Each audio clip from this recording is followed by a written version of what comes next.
পরবর্তী রাষ্ট্রপতির সম্ভাব্য তালিকায় মির্জা ফখরুল, ডক্টর ইউনূস সহ বেশ কয়েকজন। মোহাম্মদ শাহাবুদ্দিনের বিরুদ্ধে কোনো মামলা থাকলে খতিয়ে দেখা হবে জানালেন আইনমন্ত্রী। সব বাধা মোকাবেলা করে দেশকে এগিয়ে নিতে চায় সরকার, বললেন প্রধানমন্ত্রী। জাতীয় অগ্রাধিকারে রাখা হবে সেমিকন্ডাক্টর খাত, 2030 সালের মধ্যে লক্ষ্য পূরণের আশা। গ্যাস সংকটে কাটছে না রাজধানীবাসীর ভোগান্তি।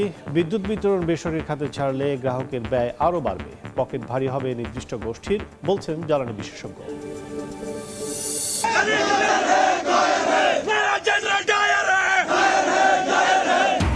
শিক্ষামন্ত্রী পদত্যাগের দাবিতে অনড় ককরোচ পার্টি। আজ সিদ্ধান্ত জানাবে কেন্দ্রীয় সরকার।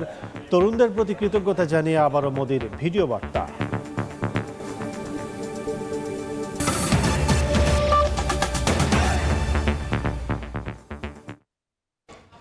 সময় সংবাদের সঙ্গে আছি আমি কাজল আব্দুল্লাহ। মোহাম্মদ শাহাবুদ্দিনের পদত্যাগের পর দেশ জুড়ে আলোচনায় কে হতে যাচ্ছেন পরবর্তী রাষ্ট্রপতি। সবচেয়ে বেশি যার নাম উচ্চারিত হচ্ছে তিনি বর্ষিয়ান রাজনীতিবিদ, বিএনপির মহাসচিব মির্জা ফখরুল ইসলাম আলমগীর। আলোচনায় আছেন অন্তর্বর্তী সরকারের সাবেক প্রধান উপদেষ্টা ডক্টর মোহাম্মদ ইউনূসের নামও। গুঞ্জন আছে সাবেক প্রধান বিচারপতি সৈয়দ রেফাত আহমদ ও মন্ত্রিপরিষদ সচিব নাসিমুল গনির নাম নিয়েও। জনাব মোহাম্মদ শাহাবুদ্দিন মেয়াদ সম্পূর্ণ হওয়ার আগে অসুস্থতার কারণ দেখিয়ে পদত্যাগ করলেন রাষ্ট্রপতি মোহাম্মদ শাহাবুদ্দিন। ফলে সংবিধান অনুযায়ী ভারপ্রাপ্ত রাষ্ট্রপতির দায়িত্বে জাতীয় সংসদের স্পিকার মেজর হাফিজউদ্দিন আহমদ। গেল কিছুদিন ধরেই বিভিন্ন মহলে গুঞ্জন চলছিল মোহাম্মদ শাহাবুদ্দিনের পদত্যাগের। একই সাথে সবার আলোচনায় কে হতে যাচ্ছেন দেশের পরবর্তী রাষ্ট্রপতি। তবে কিছুদিন ধরেই নানা মহলে গুঞ্জন আছে আরও বেশ কয়েকজনের নাম। বিএনপি সরকার গঠনের পরে পরবর্তী রাষ্ট্রপতি হওয়ার দৌড়ে সবচেয়ে বেশি আলোচনায় এসেছে বিএনপির মহাসচিব ও সরকারের স্থানীয় সরকার ও পল্লী উন্নয়ন মন্ত্রী মির্জা ফখরুল ইসলাম আলমগীরের নাম।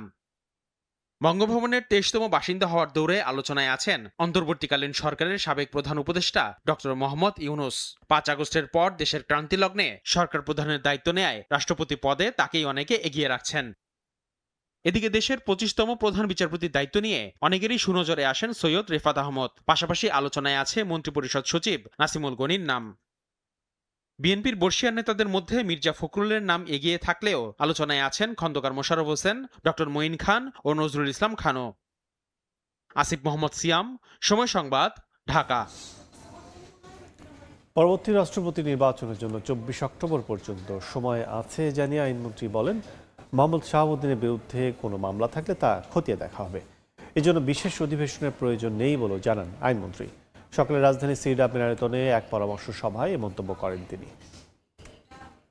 সংবিধানের 123-2 অনুচ্ছেদ অনুসারে 90 দিনের মধ্যে রাষ্ট্রপতির পদত্যাগের 90 দিনের মধ্যে নতুন রাষ্ট্রপতি নির্বাচন করতে হবে। 24 অক্টোবর পর্যন্ত আমাদের হাতে সময় আছে। সুতরাং বিশেষ অধিবেশন ডাকার মতো কোনো পরিস্থিতি এখন তৈরি হয়নি। যেহেতু 60 দিনের মধ্যে আমাদের 15 জুলাই থেকে 60 দিনের মধ্যে আমাদের পরবর্তী অধিবেশন হওয়ার কথা সাংবিধানিকভাবে, আশা করি সেই অধিবেশনেই এটা নিষ্পত্তি করা সম্ভব। যারা করেছেন কি উদ্দেশ্যে করেছেন, তাদের উদ্দেশ্য কি, সৎ উদ্দেশ্য না অসৎ উদ্দেশ্য, এগুলো দেখি। শাপলা চত্বর হত্যাযজ্ঞ মামলা গুরুত্বের সঙ্গে দেখা হচ্ছে বলে জানিয়েছেন চিফ প্রসিকিউটর আমিনুল ইসলাম। সকালে রাজধানী এক অনুষ্ঠানে তিনি জানান, আগামী সোমবার প্রতিবেদন দাখিল এবং শুরু হবে বিচার কার্যক্রম।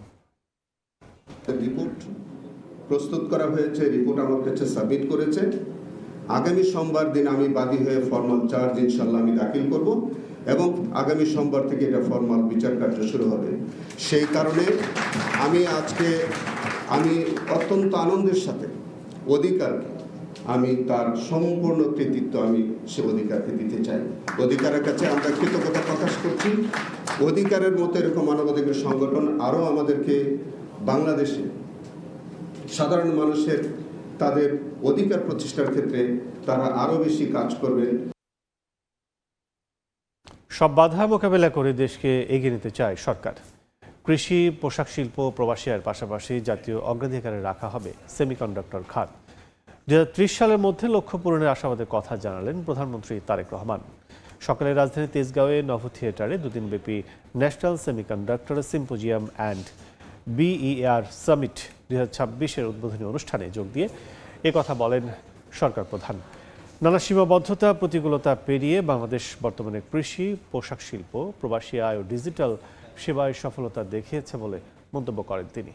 প্রধানমন্ত্রী বলেন, মেধাবী তারুণ্য ও উদ্ভাবনী জনশক্তিকে কাজে লাগিয়ে পোশাক শিল্পের পর সেমিকন্ডাক্টর শিল্প হতে পারে আরেকটি সম্ভাবনাময় অর্থনৈতিক গন্তব্য।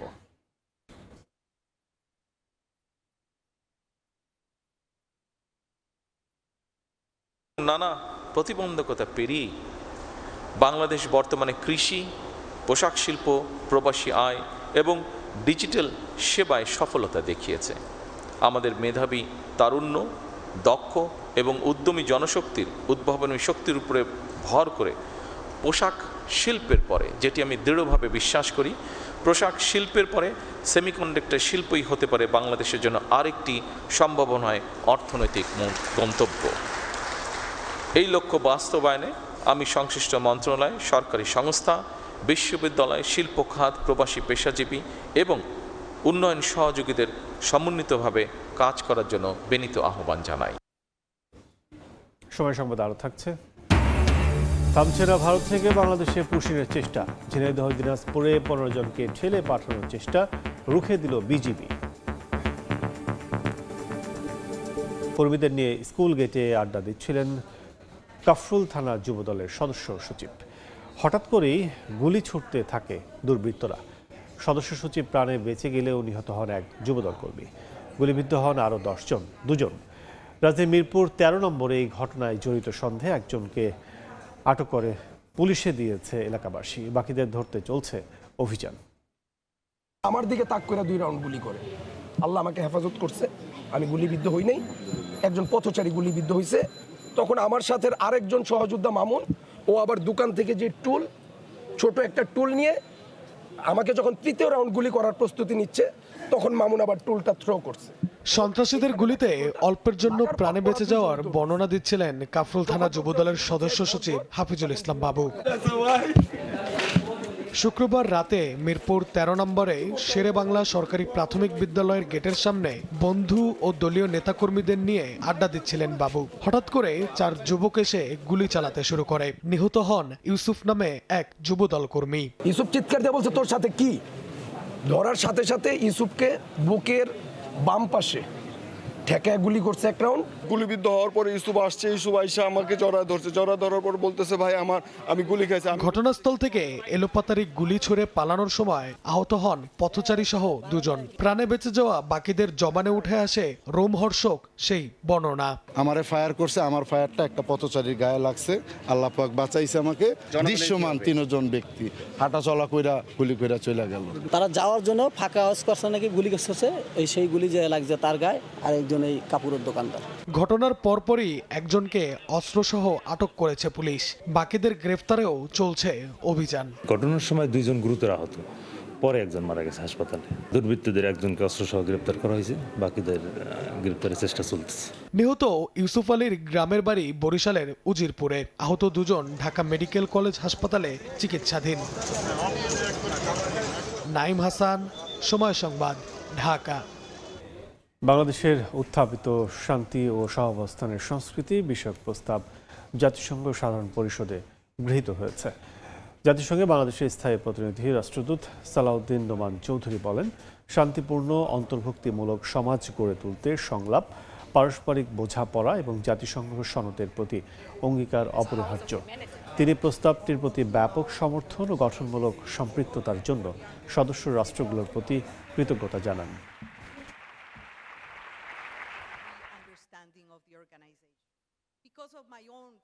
To be there to solve a problem. Maria Fernanda Espinosa. Regional conflicts can threaten global energy markets and trade. এবার বাণিজ্য সংবাদ।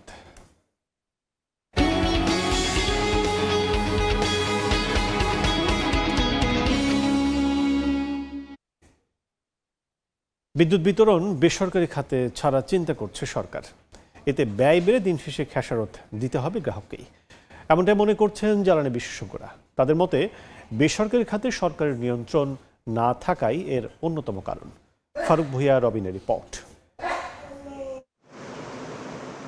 গ্রাহকের ঘরে ঘরে আলো ছড়ায় যে বিদ্যুৎ উৎপাদন ও সঞ্চালনের পর তা পৌঁছে দেওয়া হয় 6 বিতরণ প্রতিষ্ঠান ডিপিডিসি, ডেসকো, নেসকো, ওজোপাডিকো, পিডিবি ও পল্লী বিদ্যুতের মাধ্যমে। তবে এতদিনের এই পদ্ধতিতে এবার পরিবর্তন আনতে চায় সরকার। সরকারি মালিকানাধীন কোম্পানি থেকে বিদ্যুৎ বিতরণের নিয়ন্ত্রণ বেসরকারি খাতে তুলে দেওয়ার পরিকল্পনা নীতি নির্ধারকদের। ডিস্ট্রিবিউশন কোম্পানিগুলো আছে আপনার, government company, I want to privatise whole. দেশে বিদ্যুৎ উৎপাদনের বড় একটি অংশের জন্য নির্ভর করতে হয় বেসরকারি খাতের উপর।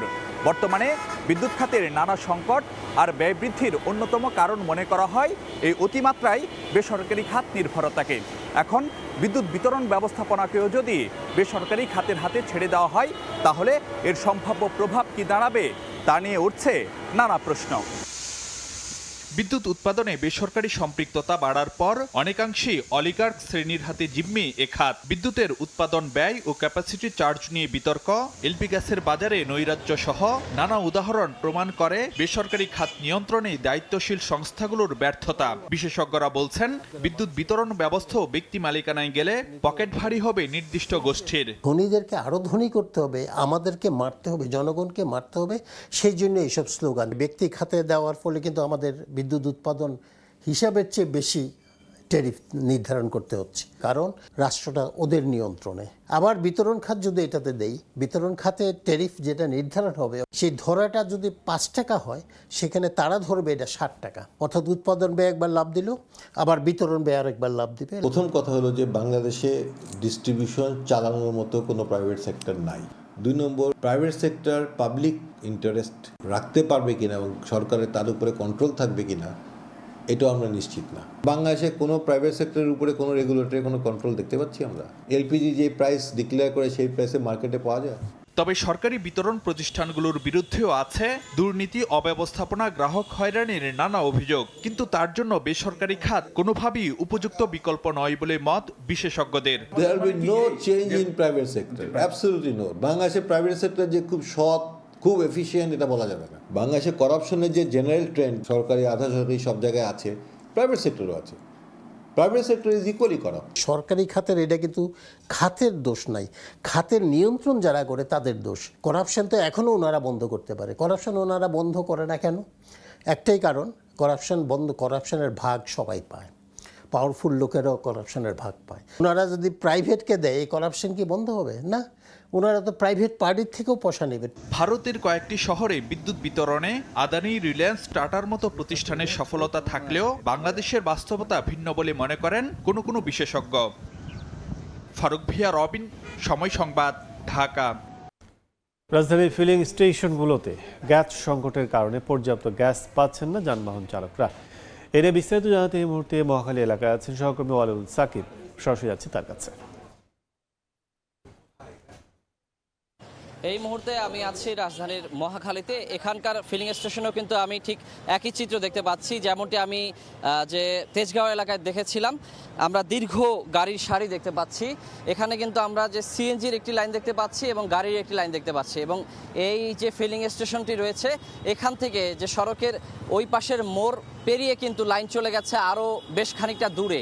তো আমরা দেখতে পাচ্ছি যে আসলে যারা এখানে এসেছেন তাদের সঙ্গে কথা বলছিলাম, তারা কিন্তু তাদের দুর্ভোগের চিত্রগুলো আমাদের সঙ্গে তুলে ধরছিলেন। যে তারা বলছিলেন যে আজকে শনিবার তুলনামূলক কিছুটা চাপ কম রয়েছে, তারপরও প্রায় 2 থেকে আড়াই ঘন্টা কিন্তু এক একজনকে অপেক্ষা করতে হচ্ছে যে কাঙ্ক্ষিত গ্যাস পাওয়ার জন্য। তবে তারা বলছেন যে কর্মদিবসে কিন্তু তারা আরও বেশি ভোগান্তিতে পড়ছিলেন, বিশেষ করে 6-7 ঘন্টা 8 ঘন্টার মতো কিন্তু তাদের অপেক্ষা করতে হচ্ছিল গ্যাসের জন্য। আর তারা কিন্তু বলছেন যে এখন পর্যন্ত আজকে শনিবার কিছুটা চাপ কম হলেও বেশিরভাগ যে গ্যাস যে ফিলিং স্টেশন রয়েছে সেগুলো বন্ধ রয়েছে। সে কারণেই কিন্তু নির্দিষ্ট কয়েকটি যে ফিলিং স্টেশনের চাপ অতিরিক্ত পরিমাণে পড়ছে। আরেকটি অভিযোগ যেটি এখানকার যে চালকরা আমাদেরকে করছেন, যে গ্যাস এখানে যেসব স্টেশনে পাওয়া যাচ্ছে সেখানে কিন্তু গ্যাসের চাপ অনেক কম রয়েছে। তো তারা তাদের যে কাঙ্ক্ষিত গ্যাস সেই তুলনায় কিন্তু অনেক কম গ্যাস পাচ্ছেন। তারা বলছেন যে কারো 1000 টাকার গ্যাস প্রয়োজন হলে কিন্তু তারা 500 টাকার গ্যাসও পাচ্ছেন না। আর সিএনজি চালকরা বলছেন যে 200-300 টাকার গ্যাস নিতে গেলে তারা কিন্তু 100 টাকার গ্যাসও পাচ্ছেন না। তো বিশেষ করে সিএনজি চালকদের যে দুর্ভোগটা রয়েছে, তারা বলছেন যে তাদের যে জীবিকা নির্বাহ সেটিতে কিন্তু খুব ব্যাপক প্রভাব পড়েছে। তো তারা বলছেন যে তাদের যে জমার টাকা সেটিও কিন্তু তারা বেশিরভাগ ক্ষেত্রে তুলতে পারছেন না। আর এদিকে যারা গ্যাস স্টেশন কর্তৃপক্ষ রয়েছেন তারাও বলছেন যে তাদের যে চাহিদা সেই চাহিদা অনুযায়ী কিন্তু গ্যাস সরবরাহ করা হচ্ছে না। আর আমরা জানি যে আসলে যে বলা হচ্ছে মহেশখালীর যে ভাসমান যে এলএনজি গ্যাস টার্মিনালের যে যান্ত্রিক ত্রুটি সেটির যে সমস্যার কারণেই কিন্তু আসলে এই সংকটটি রয়েছে। তবে কবে নাগাদ এই সংকটের সমাধান হবে সেটি কিন্তু এখন পর্যন্ত নির্দিষ্ট নয়। এই ছিল আমার কাছে মহাখালীর এই গ্যাস ফিলিং স্টেশন থেকে সবশেষ খবর। ফিলিং স্টেশনে দুর্ভোগের খবর জানতে এতক্ষণ সরাসরি ছিলাম মহাখালী। দেখছেন সময় সংবাদ, সঙ্গেই থাকুন। মিয়ানমারের রাখাইনে নতুন করে সংঘাতে সীমান্তে বাড়ছে উদ্বেগ। বিমান হামলা ও যুদ্ধ পরিস্থিতিতে সীমান্তমুখী রোহিঙ্গারা অনুপ্রবেশ ঠেকাতে সর্বোচ্চ সতর্ক অবস্থানে রয়েছে বিজিবি ও কোস্টগার্ড। সংশ্লিষ্টরা বলছেন বাংলাদেশে আশ্রয় নেওয়া রোহিঙ্গাদের চাপ সামলানোই এখন বড় চ্যালেঞ্জ। মোহাম্মদ ফরজের ক্যামেরায় বিস্তারিত জানাচ্ছেন সুজাউদ্দিন রুবেল। মিয়ানমারের রাখাইন রাজ্যে অস্থিরতা যেন কাটছেই না। সেখানে নতুন করে বিমান হামলা ও সংঘাতে তীব্রতা বেড়েছে। এর প্রভাব পড়ছে সীমান্তবর্তী এলাকাগুলোতে। নিরাপদ আশ্রয়ের আশায় আবারও বাংলাদেশমুখী হওয়ার চেষ্টা করছে রোহিঙ্গারা। সচেতন মহলের দাবি, সীমান্তে কার্যকর নিরাপত্তা নিশ্চিত করা না গেলে অনুপ্রবেশ ঠেকানো সম্ভব হবে না। কাঁটাতারের বেড়া নির্মাণ এবং কঠোর নিরাপত্তা ব্যবস্থায় হতে পারে এর কার্যকর সমাধান। সংঘর্ষ হলেও আসতেছে, না হলেও আসতেছে। এরা রাতের অন্ধকারে কোনো একটা জায়গা দিয়ে বান্দরবন লামাতানসি দিয়ে ওরা আসতেছে। অনুপ্রবেশ ঠেকানোর একমাত্র উপায় সেটা হচ্ছে যে কি কাঁটাতারের বেড়া এবং সীমান্তে কঠোর নিরাপত্তা অবলম্বন করা, যেটা এখন হচ্ছে না। বাংলাদেশে আশ্রয় নেওয়া 12 লাখের বেশি রোহিঙ্গার চাপের মধ্যে নতুন করে কাউকে আশ্রয় দেওয়ার সক্ষমতা নেই, জানিয়েছে শরণার্থী ত্রাণ ও প্রত্যাবাসন কমিশন। এখন যুদ্ধ পরিস্থিতিতে বাকি রোহিঙ্গারও সীমানার দিকে আসতেছে আমরা শুনতে পাচ্ছি, বাট নিশ্চয়ই আমাদের বিজিবি দায়িত্ব পালন করবে যাতে রোহিঙ্গারা আসতে না পারে। রোহিঙ্গাদের এটা বোঝা উচিত, তারা যদি তাদের মাতৃভূমি এভাবে শূন্য করে চলে আসে তাহলে তাদের প্রত্যাবাসন প্রক্রিয়াটা আরও জটিলতর হবে। তাদের কমিউনিটি লিডারদেরকে আমরা অনুরোধ করেছি যে তোমরা তোমাদের জনগণ যারা ওই পারে রয়েছে, কমিউনিটির লোকজন রয়েছে, তাদেরকে বুঝাও যে তারা যাতে তাদের মাতৃভূমি না ছাড়ে। রাখাইনের সংঘাত বাড়ায় সীমান্তে নজরদারি জোরদার করেছে বিজিবি। টেকনাফের নাপ নদী থেকে শুরু করে বান্দরবনের নাইক্ষ্যংছড়ি ও কক্সবাজারের উখিয়ার সীমান্তে মোতায়েন করা হয়েছে আগের যে কোনো সময়ের তুলনায় বেশি সদস্য। পাশাপাশি আধুনিক জলযান, ড্রোন প্রযুক্তি ও নিয়মিত টহলের মাধ্যমে সীমান্তে কড়া নজরদারি চালাচ্ছে কোস্টগার্ড। বিওপিগুলো আমাদের যে ক্যাপাসিটি রয়েছে, ধারণ ক্ষমতা রয়েছে, তার সর্বোচ্চ ধারণ ক্ষমতা অনুযায়ী সেখানে অবস্থান করছে এবং ফলাফল আপনারা দেখতে পাচ্ছেন যে কোনো সময় রোহিঙ্গা হোক বা মায়ানমারের নাগরিক হোক, বাংলাদেশে আসার সাথে সাথে আমরা চেষ্টা করছি ধরার। সব রকম পন্থা অবলম্বন করে আমরা আমাদের সজাগ দৃষ্টি এই সীমান্ত এলাকায় রেখেছি এবং সীমান্ত এলাকায় উদ্ভূত যে কোনো পরিস্থিতি মোকাবেলায় আমরা সচেষ্ট রয়েছি। রাখাইনের পরিস্থিতি কোন দিকে যায় তার উপর নির্ভর করছে সীমান্তের আগামী দিনের চিত্র। তবে নতুন করে রোহিঙ্গা দল ঠেকাতে সর্বোচ্চ সতর্ক থাকার কথা জানিয়েছে আইন শৃঙ্খলা রক্ষাকারী বাহিনী। সুজাউদ্দিন রুবেল, সময় সংবাদ, কক্সবাজার। ঝিনাইদহ পিরোজপুরে 15 জনকে পুশিনের চেষ্টা রুখে দিয়েছে বিজিবি জানায় ভোরে ঝিনাইদহের মহেশপুরের সামন্ত এলাকা দিয়ে পুশিন চেষ্টা চালায় বিএসএফ। বিষয়টি নজরে এলে তাদের বাধা দেয়। বর্তমানে ওই 6 জন সীমান্তের শূন্য রেখা থেকে 30 গজ ভেতরে ভারতে অবস্থান করছে। পুশিনের বিষয়টি বিএসএফকে জানানো হয়েছে। এদিন দিনাজপুরের বিরামপুর উপজেলায় মাহমুদপুর সীমান্তে 9 জনকে পুশিনের চেষ্টা করে বিএসএফ। পরে গ্রামবাসী বিজিবির বাধায় শূন্য রেখায় অবস্থান করছে তারা।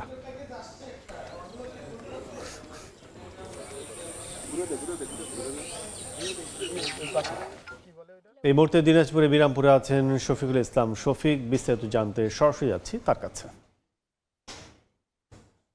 ভাইগর সীমা যে আজকে ভোর রাত্রে ভারতীয় সীমান্ত দিয়ে বিএসএফ 9 জন বাংলাদেশি 9 জনকে ভারতীয় নাগরিককে বাংলাদেশে পুষিনের চেষ্টা করে। তো এই জিনিসটা যখন তারা চেষ্টা করলো অন্ধকারের ভিতরে, তখন স্থানীয়দের মাধ্যমে স্থানীয় জানার পরে বিজিবিকে তারা খবর দেয়। বিজিবি তারপর স্থানীয় যে জনপ্রতিনিধি যারা আছে সকলে মিলে এখানে শত শত মানুষ এখানে প্রতিহত তারা গড়ে তোলে। আর এই বিজিবির কঠোর প্রতিহতের কারণে গ্রামবাসী যখন তারা লাঠি সুরা নিয়ে এগিয়ে আসে, তখন বিজিবি 9 জনকে নিয়ে তারা পিছু হাঁটে। তো আমরা স্থানীয়দের সাথে কথা বলে যতটুকু জেনেছি, তারা এর আগে কয়েকবার তারা সীমান্ত দিয়ে এর আগে চেষ্টা করেছে। তাছাড়া একটি সূত্র বলছে এই 9 জনকে ভারতীয় রাজস্থান থেকে তারা বিমান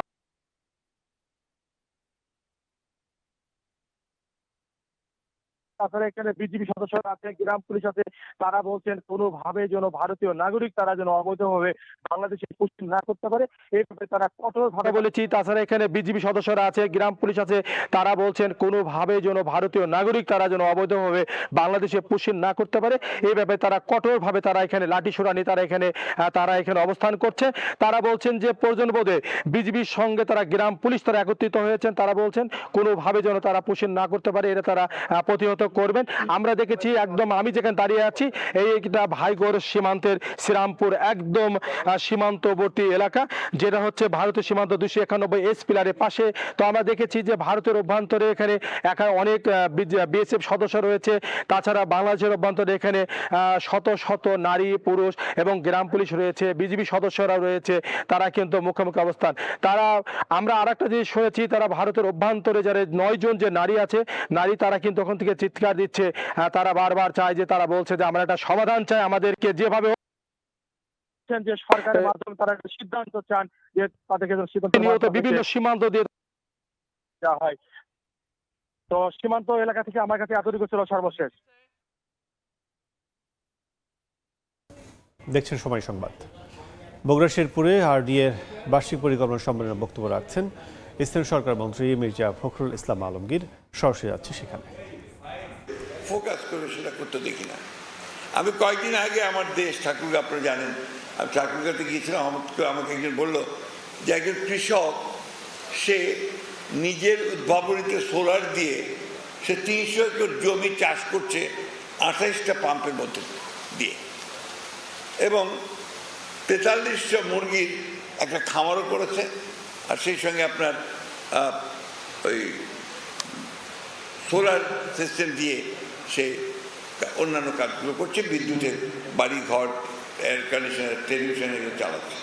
আমি দেখতে গিয়েছিলাম, দেখি যে ভদ্রলোক কিন্তু আপনার কোনো শিক্ষিত লোক নন, তিনি একজন সাইকেল মেকানিক ছিলেন। আমি আপনাদের সত্য ঘটনা বলছি, গ্রামটার নাম চিলারং, আপনারা গিয়ে দেখতে পারেন।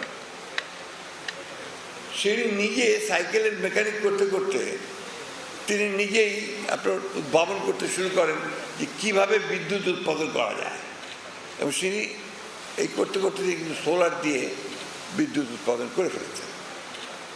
এই যে একটা মানুষ, সে আপনার একটা সাইকেল মেকানিক থেকে এখন স্বশিক্ষিত একজন গবেষক হয়ে একজন বিজ্ঞানী হয়ে গেল, বিদ্যুৎ উৎপাদন করছে সোলার প্যানেল দিয়ে, তার সব কিছু কিন্তু নিজে তৈরি করা।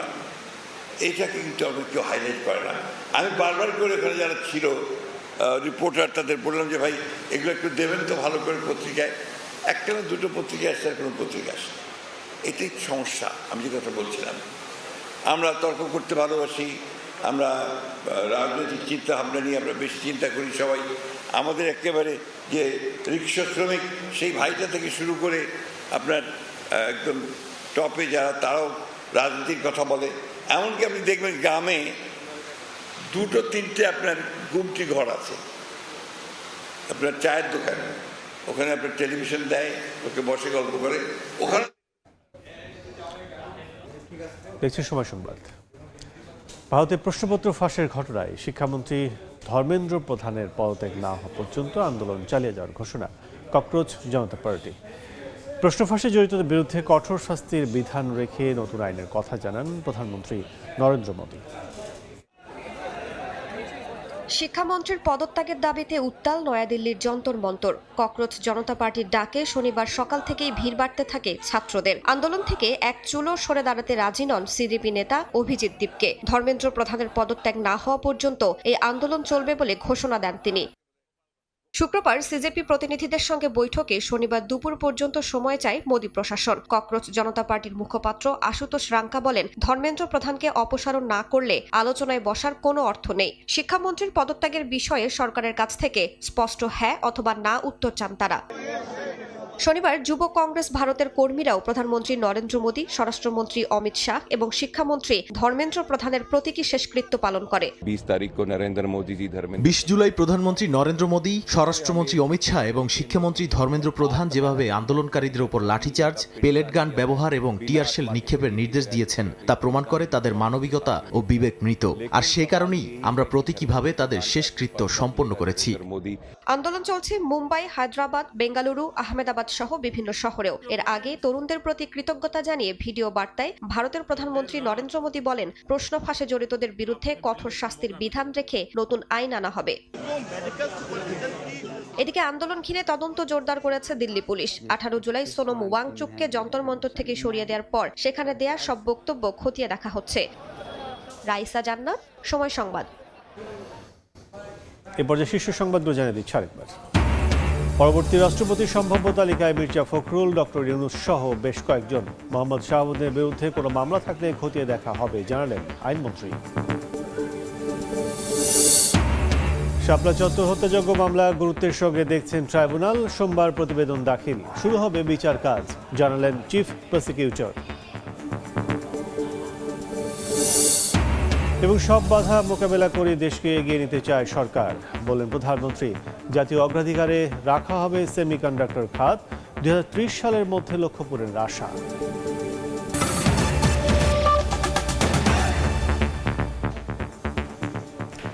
এই ছিল দুপুর 12টার সময় সংবাদে। এরপর খেলার সময়ের সঙ্গে থাকবেন তারিক হাসান শিমুল।